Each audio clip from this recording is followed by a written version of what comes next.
आप सभी प्रिय दर्शकों का स्वागत है। बात करेंगे निफ्टी के बारे में। निफ्टी हमारा 50 स्टॉक्स का कॉम्बिनेशन है और बताता है कि स्टॉक मार्केट में क्या प्रक्रिया हो रही है। क्या निफ्टी यहां से नीचे जा सकता है? 16,800 का एक स्ट्रॉन्ग सपोर्ट लेवल है, इसके बारे में चर्चा की जाएगी। क्या हम बियर फेज में एंट्री स्टार्ट कर रहे हैं? आइए चलकर देखते हैं। निफ्टी का पीक से करीब 7% का डाउनवर्ड हो चुका है ऑलरेडी। और बियर फेस किसको कहते हैं? जब मार्केट अपने टॉप से 20% तक गिर जाता है तो हम कहते हैं कि मार्केट बियर फेज में आ जाएगा। अब देखिए 18,604 का टॉप बना था, यहां पर 17,276 के आसपास निफ्टी फ्राइडे के दिन बंद हुआ है। तो तीन कारण क्यों कह रहे हैं इवन दो निफ्टी 7% गिरा है, हम शायद बियर फेस की ग्रिप में आ रहे हैं। समझते हैं। सबसे पहला कारण, एफआईआई की जबरदस्त सेलिंग हो रही है। ये एफआईआई की सेलिंग कोई आज या कल से शुरू नहीं हो रही है, पिछले 1.5 महीने से ज्यादा से एफआईआई सेलिंग कर रहे हैं। आइए इसका एविडेंस देखते हैं। सबसे पहले अगर हम देखें तो कैश सेगमेंट में इन्होंने हैवी सेलिंग की है। क्यों? यहां पर जनवरी का डाटा देखिए तो जनवरी में 41,000 करोड़ रुपए की सेलिंग कर चुके हैं एफआईआई के, यहां पर एज पर निफ्टी एंड बीएससी की डाटा के अकॉर्डिंगली। और फेब्रवरी तो अभी चल ही रहा है, फेब्रवरी में ऑलरेडी 21,000 करोड़ का, 22,000 करोड़ का सेलिंग कर चुके हैं यहां पर। तो ये बहुत तकड़े लेवल पर सेलिंग कर रहे हैं एफआईआई। क्या होगा? लार्ज कैप का इंपैक्ट सबसे ज्यादा होता है क्योंकि उनके पास में अच्छी होल्डिंग रहती है और जब उनको पैसा निकालना होता है सबसे पहले अपने लार्ज कैप के स्टॉक को ही ढीला करते हैं। अब देखिए एफआईआई सेलिंग का इंपैक्ट क्या होगा। लार्ज कैप 50% उनके पोर्टफोलियो में होते हैं, तो सबसे पहले जब उनको पैसा निकालना है यहां से तो सबसे ज्यादा लार्ज कैप, मिड कैप और फिर स्मॉल कैप पे आएगा इंपैक्ट रिस्पेक्टिवली। दूसरा कारण, कोरोना के चलते हुए और साथ में यूक्रेन समस्या के चलते हुए यहां पर काफी तकड़ा प्रेशर आ रहा है। इन्फ्लेशन ऑलरेडी बढ़ा हुआ है, यूक्रेन क्राइसिस की वजह से प्राइस जो है वो और तेजी से ऊपर बढ़ेगा चीजों का, क्योंकि तेल ऑलमोस्ट 100 के आसपास पहुंच जाएगा। तो रशिया का फैक्टर जब ये यूक्रेन पर अटैक हुआ है तो यहां पर सब सिचुएशन थोड़ी डामाडोल हो जाएंगी और मार्केट को एक बहाना मिल जाएगा करेक्टिव मोड आने के लिए।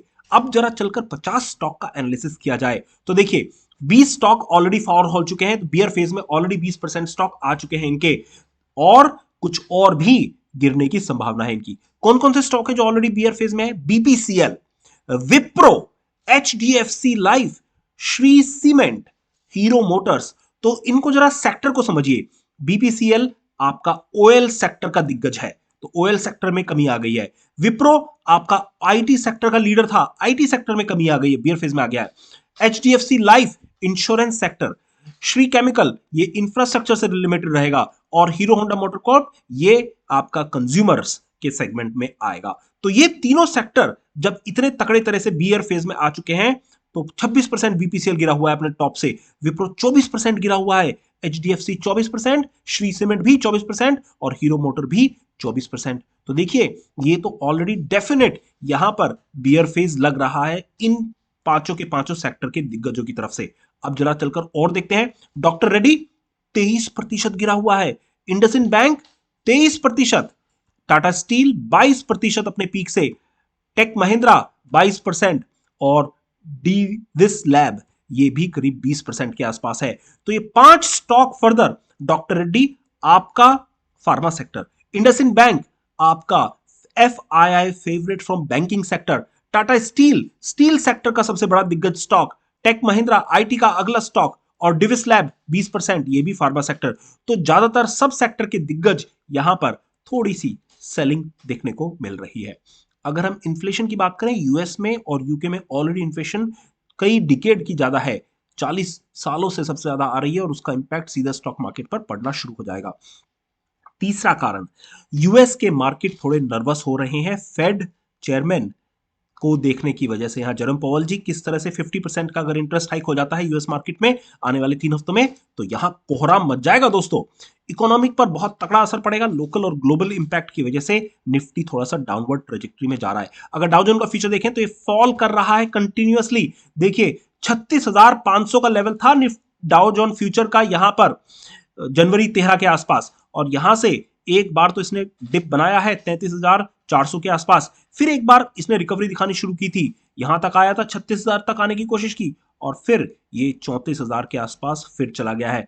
तो अब एक बार अगर इसने 33,500 का लेवल तोड़ा तो यहां मार्केट करेक्टिव मोड में आएगा डाउ जोन इंडस्ट्रियल एवरेज के रेफरेंस में, और साथ साथ में आपका इंडियन मार्केट भी नीचे जाएगा। यूएस बॉन्ड यील्ड यहां पर थोड़ी सी चैलेंज हो रही है, 50% का जंप है 6 महीने में के अंदर। बॉन्ड यील्ड का अप जाना जो कि 1.3% के आसपास हुआ करता था, अब 1.9% के आसपास आ गई है। तो देखिए लोगों में बॉन्ड की तरफ को उत्साह बढ़ रहा है। ये पिछले 6 महीने से, आज का डाटा नहीं, यूक्रेन का लड़ाई तो अब होगी, आप खुद से देख सकते हैं 1.3 के आसपास था यहां पर काफी समय तक, सितंबर अक्टूबर टाइम में, और अब ये 1.9 के आसपास आ गया है। तो इसका मतलब 6 महीने के अंदर काफी लोगों ने पैसा ऑलरेडी स्टॉक मार्केट से निकालकर यहां पर अपने यूएस के ट्रेजरी बॉन्ड्स में लगा दिया है। ये बात समझिए आप।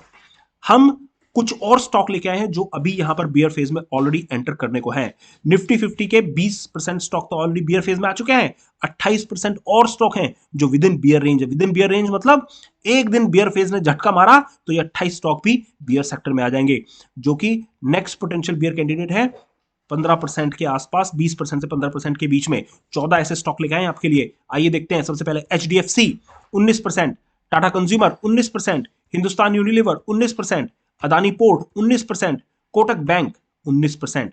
तो ये पांचों के पांचों टॉप स्टॉक सिर्फ 1% की दूरी पर है बियर फेज में एंट्री करने के लिए। JSW स्टील भी 19%, कोल इंडिया 18%।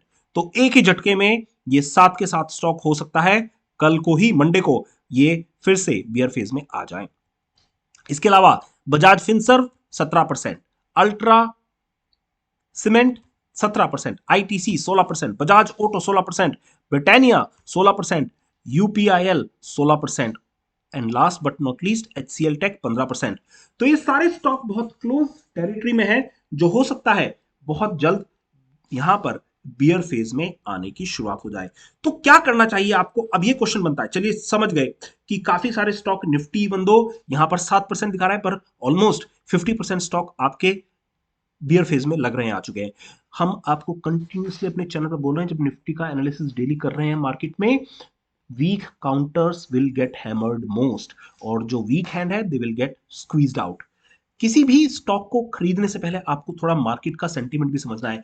कल देखिए, अगर हम कल की बात करें तो मार्केट ने यहां से क्या किया, सुबह के 4 घंटे में एक अपवर्ड ट्रैजेक्टरी ट्रायंगल बनाया था, बट उसके बाद में बाद के 1 घंटे में, 3 घंटे के अंदर यहां पर ऑलमोस्ट रिवर्स गियर हो गया है, और मार्केट को भाप लग गई थी कि यहां पर यूक्रेन की सिचुएशन अच्छी नहीं है, यूरोपियन मार्केट अच्छा नहीं काम कर रहे थे, तो ये स्टॉक में नीचे को गिरावट आनी शुरू हो गई।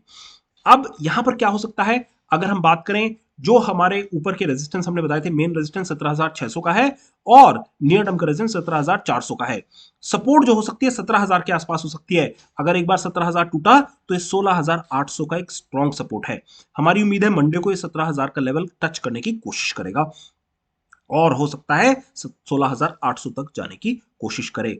अगर ये यहां से बच के निकल जाता है तो अगला टारगेट 16,400 का है। तो ये बात समझिए, यहां पर हम बियर फेज में आने की कगार पे आ जाएंगे अगर इतना तगड़ा लेवल का फॉल होता है निफ्टी में। तो अगर कुछ यहां पर स्टडीज ऐड की जाए, देखिए बुलियंजर बैंड हमारा one of the favourite indicator है। बैंडविड्थ को अगर देखें यहां पर, तो बुलियंजर बैंड की बैंडविड्थ जो है वो केवल 1% की रह गई है, यहां पर बहुत कम बैंडविड्थ है यहां पर। तो ये कुछ ना कुछ यहां पर घोटाला होने वाला है। घोटाला इन द सेंस, या तो तकड़ा गिरेगा या तकड़ा ऊपर चढ़ेगा, और जैसे मार्केट की कंडीशन आ रही है यहां पर गिरने की चांसेस ज्यादा हैं दोस्तों। तो थोड़ा सावधानी से काम कीजिए, अपने पोर्टफोलियो को इंश्योरेंस कीजिए। कैसे इंश्योरेंस करना है, क्या करते हैं, हमारे पेड एडवांस लेवल की पेड मेंबरशिप लीजिए, आपको सारी डिटेल मिलेंगी। हम अपना खुद का पोर्टफोलियो इंश्योरेंस कर रहे हैं, हमने 4 लाख से 6 लाख रुपए बनाए हैं पिछले 1.5 महीने के अंदर इंश्योरेंस कर। अभी तक चैनल को सब्सक्राइब नहीं किया क्या? अगर अच्छा लगे तो सब्सक्राइब कर सकते हैं। आपको लगे कुछ एजुकेशन मिल रही है, प्लीज कंसल्ट फाइनेंशियल एडवाइजर। जय हिंद, जय भारत, बाय गाइस।